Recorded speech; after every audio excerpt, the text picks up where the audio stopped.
La salle polyvalente du collège Victor Hugo bourdonnait de conversations animées entre des parents fiers et des élèves excités, tandis que le soleil de l'après-midi traversait les grandes baies vitrées, projetant de longues ombres sur les rangées de chaises pliantes. Mon fils, Lucas, était assis au premier rang, serrant fermement de ses mains de 12 ans son diplôme de champion régional du concours scientifique.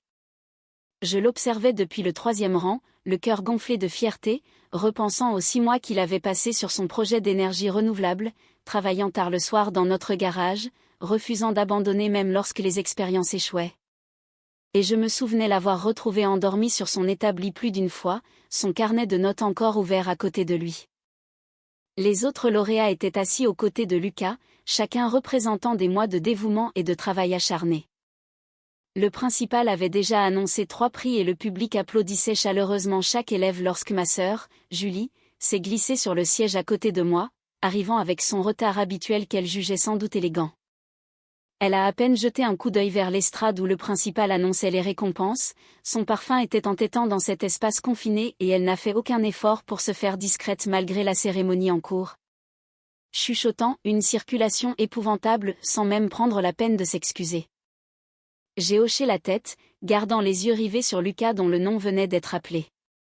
Il s'est dirigé vers l'estrade, légèrement nerveux, et a accepté son trophée pendant que le principal commençait à expliquer la conception innovante de son panneau solaire qui avait impressionné les juges, et c'est à ce moment-là que Julie s'est levée. Elle a marché droit dans l'allée centrale, ses talons claquant bruyamment sur le parquet, et avant que quiconque ne puisse l'arrêter, elle a arraché le micro des mains du principal en déclarant d'une voix qui a résonné dans tous les haut-parleurs, « Soyons réalistes un instant. Il a seulement gagné parce que la concurrence était médiocre cette année. » La salle est devenue silencieuse, toutes les têtes se sont tournées et Lucas s'est figé sur scène, son visage se décomposant, mais Julie a continué, inconsciente ou indifférente, je veux dire, un projet de panneau solaire, ça a été fait 1000 fois, il n'y a rien d'original là-dedans. J'ai senti mes mains agripper les accoudoirs, mais j'ai gardé une expression neutre alors que mes parents, assis 2 rangs devant, se retournaient, mon père gloussant et ma mère arborant ce sourire en coin familier en disant assez fort pour être entendu, elle est juste honnête. Quelqu'un doit garder ses gamins les pieds sur terre. Mon père a approuvé en ajoutant qu'on ne pouvait pas les laisser prendre la grosse tête pour des récompenses de participation. Le principal a doucement récupéré le micro, mais le mal était fait, et quand les yeux de Lucas ont trouvé les miens, remplis de larmes, je lui ai adressé un petit sourire et un signe de tête avant qu'il ne quitte la scène en trébuchant alors que le prix suivant était annoncé. Après la cérémonie, Julie m'a coincé sur le parking en ajustant son sac de luxe et m'a lancé « Ne me regarde pas comme ça, Sophie, j'ai rendu service à Lucas, le monde réel ne donne pas de trophée pour un travail médiocre. » J'ai répondu calmement que son projet avait été sélectionné parmi 200 candidats, ce à quoi elle a répondu « Peu importe » d'un geste dédaigneux avant d'ajouter « Et, tu as réfléchi à ma proposition, l'investissement dont je t'ai parlé le mois dernier ?» 3 semaines plus tôt, Julie m'avait présenté sa nouvelle start-up, une agence de marketing boutique ciblant les entreprises technologiques, et elle avait besoin de 50 000 € pour garantir des bureaux et embaucher ses premiers employés. M'ayant présenté des tableurs et des prévisions de croissance complets. Je lui ai dit que j'y réfléchissais encore, et elle a rétorqué, « Eh bien, ne mets pas une éternité, j'ai d'autres investisseurs intéressés » avant de déverrouiller sa voiture et d'ajouter, « Et peut-être que la prochaine fois, inscris Lucas dans des concours avec de vrais standards. » Je l'ai regardé s'éloigner, puis je suis allé retrouver mon fils qui était assis sur un banc près de la cour de récréation, son trophée posé à côté de lui. « Et, champion ?» ai-je dit en m'asseyant, mais sa voix s'est brisée quand il a demandé si elle avait raison et si son projet n'était pas si bon que ça. Je lui ai assuré que son projet était brillant, que le jury comprenait 3 professeurs d'université et 2 ingénieurs qu'il avait choisis lui, et que tante Julie ne savait pas de quoi elle parlait. J'ai passé mon bras autour de lui et je lui ai dit, « Tu sais quoi ? Tu n'as besoin de son approbation ni de celle de personne d'autre, tu as travaillé dur, tu as créé quelque chose d'innovant et tu as mérité ça. » Il s'est appuyé contre moi et nous sommes restés là jusqu'à ce que le parking se vide. Ce soir-là, après que Lucas soit allé se coucher, j'ai ouvert mon ordinateur portable et sorti le contrat d'investissement que Julie m'avait envoyé, 50 000 € pour une participation de 15% dans sa société, que j'avais prévu de signer pour aider ma sœur malgré notre relation compliquée. J'ai repensé au visage de Lucas sur cette scène, au rire de mes parents, à l'absence totale de remords de Julie, et j'ai ouvert mes emails pour taper « Julie, après mûre réflexion, j'ai décidé de ne pas investir dans ta start-up, je te souhaite le meilleur pour tes futurs projets, Sophie. » Et j'ai cliqué sur envoyer avant de pouvoir changer d'avis. Le lendemain matin a commencé normalement, j'ai préparé le petit déjeuner, préparé Lucas pour le collège et vérifié mes emails, mais il n'y avait rien de Julie, aucune réponse en colère, aucune question, silence radio. À 9h, on a sonné à ma porte et un coursier se tenait là avec une grande enveloppe Kraft, demandant si j'étais Sophie Martin et me faisant signer un reçu. J'ai pris l'enveloppe, qui était lourde et avait l'air officielle, j'ai fermé la porte et l'ai ouverte sur la table de ma cuisine pour y trouver des documents juridiques et des statuts de société. J'ai commencé à lire, confuse au début, puis j'ai compris, la start-up de Julie, celle qu'elle m'avait présentée, n'était pas seulement son entreprise car selon ses documents, j'en possédais 67%. Ma signature figurait sur les statuts datés de 8 mois plus tôt, alors j'ai saisi mon téléphone et fait défiler mes vieux emails jusqu'à retrouver celui d'il y a 8 mois où Julie m'avait envoyé des documents en me demandant de revoir et de signer ce qu'elle appelait des « papiers de partenariat » pour une future entreprise. À l'époque, je gérais des problèmes scolaires avec Lucas et je les avais signés rapidement, faisant confiance à ma sœur, mais elle avait immatriculé la société avec moi comme actionnaire majoritaire sans me le dire explicitement. Mon téléphone a sonné, c'était Julie qui demandait nerveusement si j'avais reçu les papiers, et j'ai répondu que oui et que je voulais qu'elle m'explique pourquoi je possédais la majorité de son entreprise. Elle a bafouillé, écoute, c'était juste pour la demande de prêt bancaire, il voulait voir des investisseurs établis, j'allais te racheter par une fois le financement obtenu. Je lui ai fait remarquer qu'elle m'avait fait propriétaire majoritaire sans me le dire, et elle a rétorqué que c'était juste de la paperasse et qu'il ne fallait pas en faire toute une histoire. J'ai demandé, est-ce que ta banque sait que je suis l'actionnaire majoritaire? Silence. J'ai insisté, Julie, est-ce que la banque le sait? Elle a avoué qu'il pensait que j'étais une investisseuse active qui avait approuvé le prêt. Je me suis adossée à ma chaise, comprenant que toutes les pièces du puzzle s'assemblaient, elle avait besoin de mon investissement de 50 000 € pour effectuer son premier remboursement de prêt, sans quoi elle ferait défaut, et en tant que propriétaire majoritaire, j'en serais responsable. J'ai dit lentement, donc, quand tu as publiquement humilié mon fils hier, tu ne savais pas que j'avais déjà décidé de ne pas investir. Elle a paniqué, quoi? Sophie, allez, ça n'a rien à voir avec les affaires. J'ai répondu que ça avait tout à voir avec les affaires et qu'en tant qu'actionnaire majoritaire, c'était moi qui prenais les décisions. Elle a crié que je ne pouvais pas faire ça, qu'elle avait des clients en attente et des bureaux réservés en utilisant l'argent du prêt qu'elle ne pouvait pas rembourser sans mes 50 000 €. J'ai affiché les documents sur mon ordinateur et j'ai dit, selon ces papiers, toute décision commerciale majeure nécessite l'approbation de l'actionnaire majoritaire, c'est-à-dire moi, Julie. Elle a supplié, s'il te plaît, je suis ta sœur. J'ai coupé court, je t'envoie une documentation formelle aujourd'hui. En tant qu'actionnaire majoritaire, j'exerce mon droit de revoir toutes les décisions commerciales, tous les contrats clients ont besoin de mon approbation, toutes les dépenses supérieures à 500 € ont besoin de ma signature.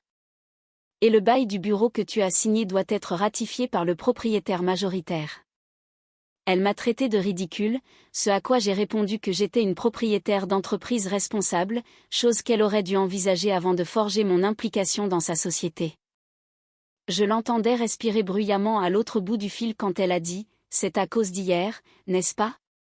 À cause de Lucas. » J'ai rectifié « C'est parce que tu as fait de moi la propriétaire majoritaire secrète de ton entreprise et que tu as ensuite traité ma famille avec mépris, les actes ont des conséquences. » Elle a menacé d'appeler maman et papa, et je lui ai dit d'y aller, qu'il ne pouvait pas changer les documents de propriété de l'entreprise avant de raccrocher.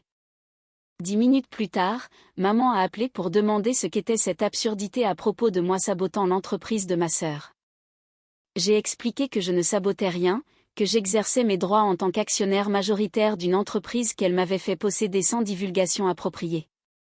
Maman a dit que c'était juste une formalité, et j'ai répondu qu'elle avait commis une fraude en utilisant mon nom pour obtenir un prêt commercial sans ma connaissance ni mon consentement.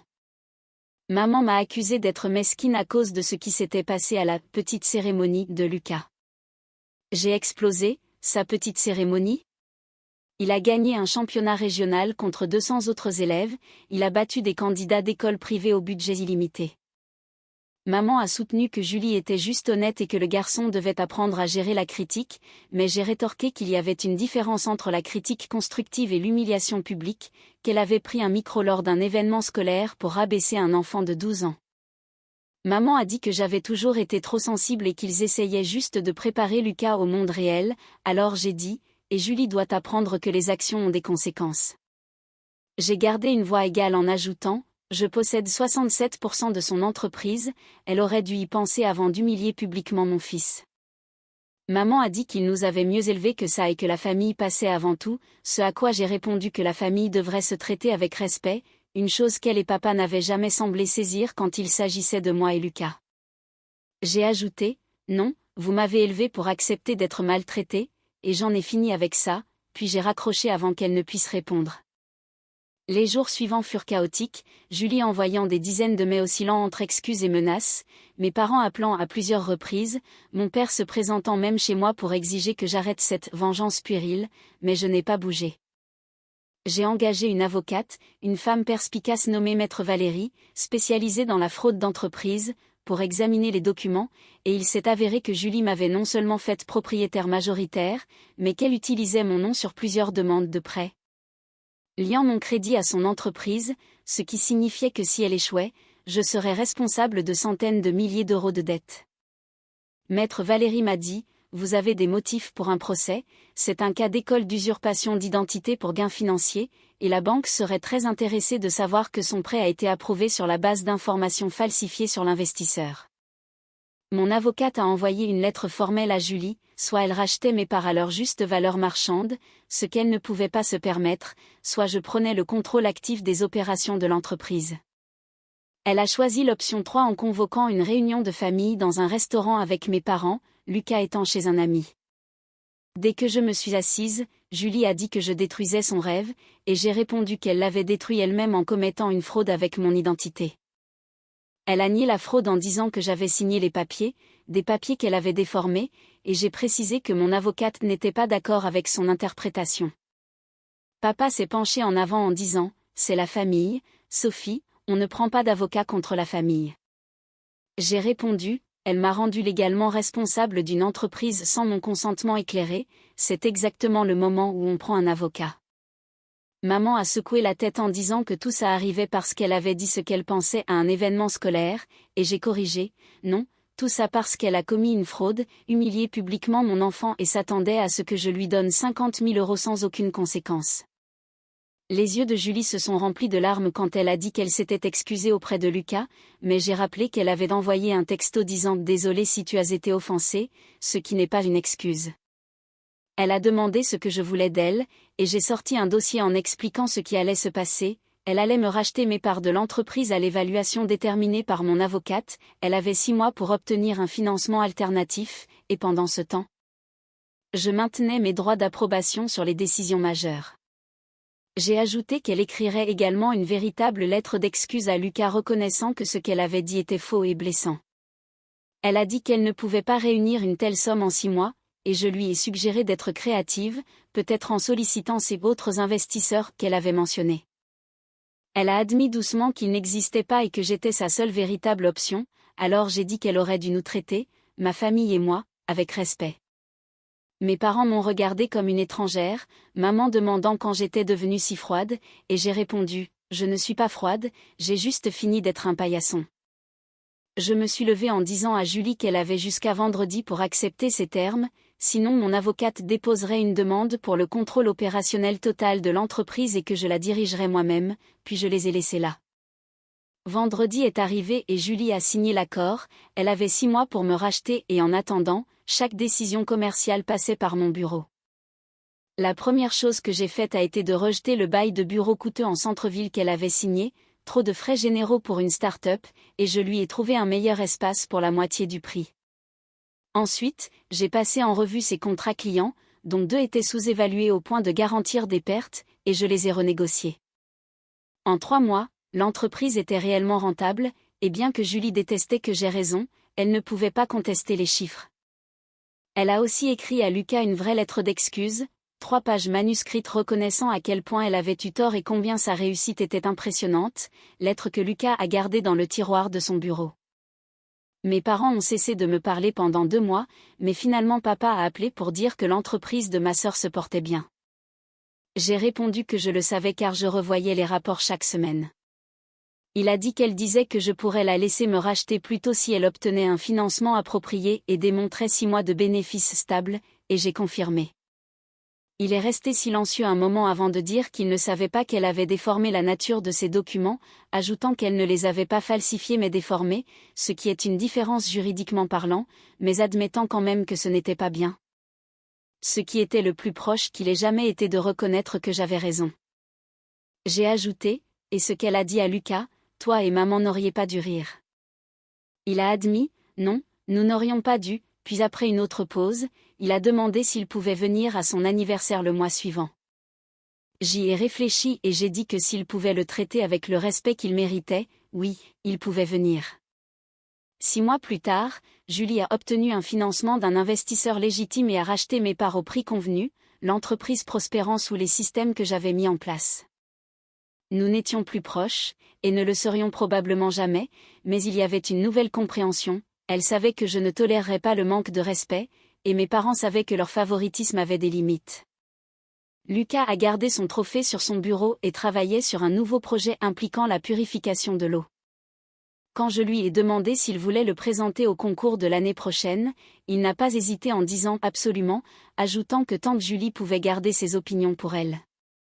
J'ai souri en pensant « c'est mon garçon », réalisant que parfois, se défendre soi-même signifie rester seul, mais voir mon fils travailler sur son projet avec confiance, sachant qu'il avait une mère qui le protégerait même de sa propre famille, rendait chaque conversation inconfortable digne d'être vécue.